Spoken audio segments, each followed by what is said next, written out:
Well, hello YouTube. Guess what? Brand new channel. So, the name of this channel is called Reality Check. Seeing as how it seems like a whole lot of people out here in this world need a good hard reality check. The purpose of this channel, I guess, is going to be to expose the craziness that everybody's seeing. That all the crap that just doesn't make any sense. Okay? If anybody's been paying attention over the last couple of years, there's been massive censorship, massive BS all over the interwebs, all over social media and the mainstream media, trying to hide what's really going on out in the world from the American people. Now, I've been sitting back, being quiet about this for way too long, and so I'm going to start doing my best to expose it. So, here we go. Let's see how to do this again. Yeah, I'm not very good at this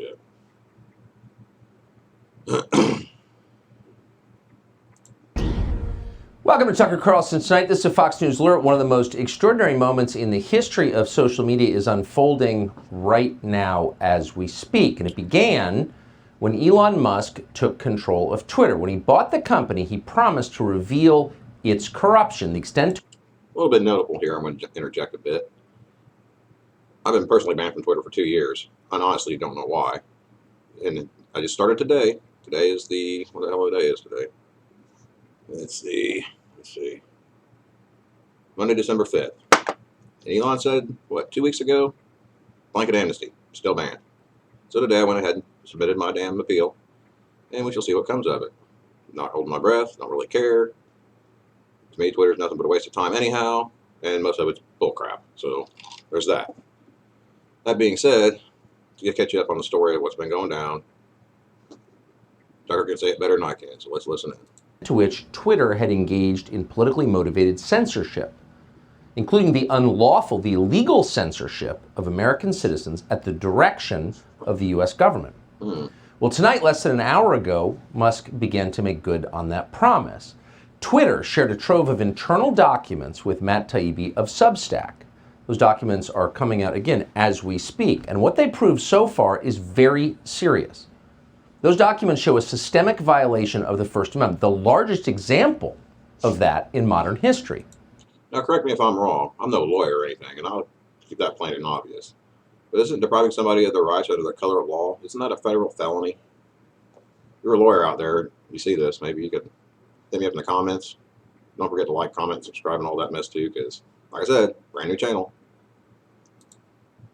These documents show that, among other things, political officials in the Democratic National Committee were directing censorship at Twitter ahead of the 2020 election.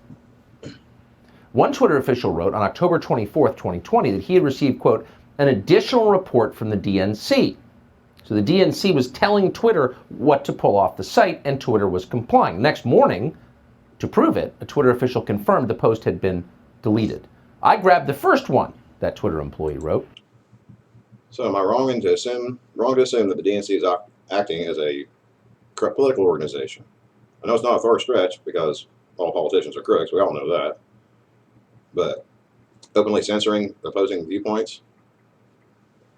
How are you supposed to find common ground with that kind of mess going on? Twitter is also following instructions directly from the Biden campaign in the final days of the presidential campaign. One of the documents proves that officials on the Biden team routinely directed Twitter to remove posts that reflected poorly on Joe Biden. Quote, more to review from the Biden team, read one internal email from a Twitter employee just days before the 2020 election. That email included a list of several Twitter accounts that had criticized Joe Biden. The reply, quote, handled. We just checked. Now, those accounts remain suspended today. So Twitter was permanently censoring users at the request of the DNC and the Biden campaign. That is new. Many suspected it. Now it has been absolutely confirmed by internal documents. And of course, the New York Post Twitter account was banned. Why? Because they had a story that might have changed the outcome of the 2020 election, and Twitter knew that perfectly well. They had accurate information about Hunter Biden's laptop. The Post reporting directly implicated Joe Biden and the Biden family in an ongoing scheme to sell influence, to leverage Biden's job as a government official, to sell the prestige and the power of the U.S. government to China and Ukraine. That scheme, that ongoing scheme that unfolded over years, made the Biden family millions of dollars. 10% of that money was reserved, as you know, for the big guy, meaning Joe Biden. So that was information that might have changed the outcome of the election. And that is precisely why Twitter prevented its users from reading it. Twitter went so far as to block its users from privately sharing the New York Post story on Twitter direct message.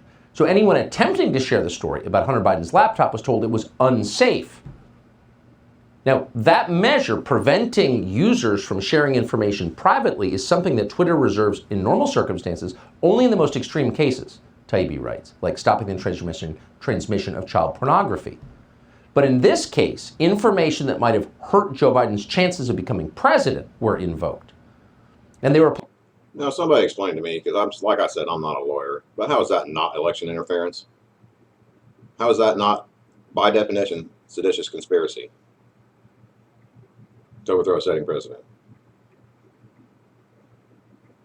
Not a lawyer. I know damn well it's not right. Applied even to the sitting president's press secretary, Kayleigh McEnany. Internally, Taibbi writes, quote, the decision was made at the highest levels of the company, but without the knowledge of CEO Jack Dorsey, with former head of legal policy and trust, Vijaya Gotti, playing a key role. Now, wait a minute. I was born tonight, but not last night. Wasn't this Vijaya Gotti? Right? Didn't she testify under oath in front of the Congress and say the exact opposite? Let's look into that, because that seems awful suspect. All suspected, now confirmed. Now, in public, Twitter and its many allies and the rest of the media claimed that the New York Post story violated the hacked materials policy that Twitter had on its books. But internally at Twitter, everyone understood that was just a pretext. The laptop had not been hacked, and it wasn't of Russian origin. And by the way, as of right now, it's 8:04 Eastern Time. There is no evidence in this ongoing thread from Matt Taibbi that Twitter had received confirmation from the US government even that the laptop was fake or from Russia. They just made it up. According to Taibbi, one official admitted that, quote, hacking was the excuse, but within a few hours, pretty much everyone at Twitter realized that wasn't going to hold, but no one had the guts to reverse it. And there's another common thread. How many people in this government that are supposed to be our leaders didn't have the guts to do the right thing? That's the real problem that I'm seeing in it. That's the common thread I'm seeing in all of this. Where is the leadership? One communications official at Twitter, Trenton Kennedy, wrote this, quote, I'm struggling to understand the policy basis for marking this, the laptop story, as unsafe. Twitter's former head of trust and safety, Yoel Roth, explained that Twitter had to censor the story so that Donald Trump would not be reelected president. Quote, the policy basis is hacked material, though, as discussed, this is an emerging situation where the facts remain unclear. Given the severe risks here and the lessons of 2016, meaning Trump could get elected, we're erring on the side of including a warning and preventing this content from being amplified. Goes without saying, doesn't it? Now, this played out to some extent in public. Now we know what was happening within Twitter. But the whole country knew that something was being censored. A lot of people couldn't read it, but it was widely known that Twitter was censoring this. And so, by the way, were many other news organizations. And at that time, Twitter received a communication from a consultant in Washington who had taken an informal... I just got to interject one more time. When these media outlets censor information, why do you suppose they do that? Because they're not media. They're propaganda, including the one we're watching right now. Even if you agree with it, it's still propaganda. Most of the mainstream media lies by omission. So do these guys. Just to make that perfectly clear. Poll of members of Congress, Democrats. And the message this person sent to Twitter was, Democrats in Congress support the censorship. And we're quoting, they don't think the First Amendment is absolute. In other words, sitting members of Congress were encouraging censorship to affect the outcome of a presidential election. That is illegal. It is effectively election rigging.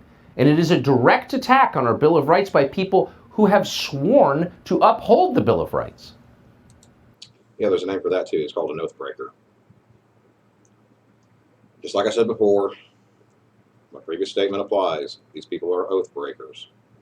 They fundamentally don't believe in their constitutional oaths. Stop voting for them at all costs on either side of the aisle. I don't give a crap if it's a Republican, a Democrat, a Libertarian, or an Independent. If they don't fulfill their oaths, stop voting for them. They are only enslaving you in your mind and in your day-to-day lives. Wake up. You gotta hope someone will be held accountable for this. So back to the documents. Within Twitter, others, presumably all voting Democrats, but some with some integrity, kept raising questions about this. Former Vice President of Global Communications, Brandon Borman, asked, quote, "Can we truthfully claim this is part of the policy?" In other words, is this consistent with the rules? Then the general counsel of Twitter, Jim Baker, that would be the former FBI general counsel, who was directly involved in the FBI's interview with Michael Flynn when his life was destroyed for political reasons, signed off on the continued censorship. The former FBI official signed off. Quote, "Caution is warranted," said Baker. Let's hope we hear from Mr. Baker in a congressional hearing very soon. So throughout all of this, the record shows, at least as of right now. See, here's the problem with that whole argument. We've already heard from Mr. Baker, and he's already lied under oath, and he's already still walking around a free man, knowingly putting his thumb on the election. Why I had to make this video, I don't know. Maybe I'm the only one with common sense. I know I'm not the only one with common sense, because there's plenty of people calling this mess out. But the most infuriating part is that I have to call it out. I just wanted to be left alone, but evidently that's not going to be allowed. So here we are. Only one elected official in the entire Democratic Party, that would be Ro Khanna of Silicon Valley, a Democrat, voicing any concern at all. So Khanna reached out to Vijaya Gotti, and here's what he wrote. "This seems to be a violation of the First Amendment principles, and I say this as a total Biden partisan." But he was completely blown off by Vijaya Gotti. By the way, good for him.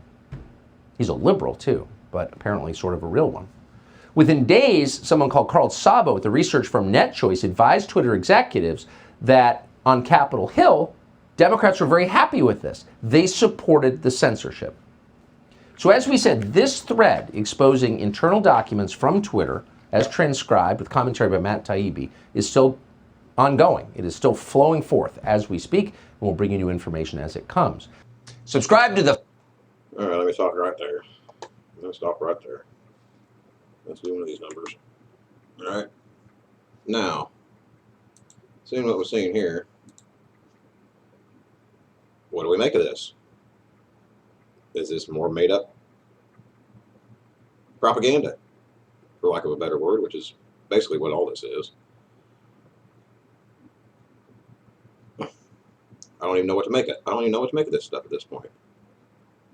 There's so many conflicting news stories, and most of these stories come from Twitter.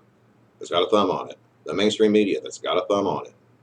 The newspapers, which have thumbs on them, they're all being controlled by the propaganda wing of Washington, D.C. Now, what is the reaction of most people? They're going to pick one side or the other, right? I think that's exactly what they want. They want you and me fighting each other instead of holding their butts accountable and holding them to the fire. We can't allow that to happen. That cannot be the case.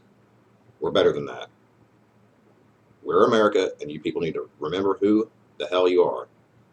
Don't let these people incite you into doing something stupid. I get it. Everybody's aggro and all that. It's not going to solve a thing. It's only going to make things worse and give them exactly what they want.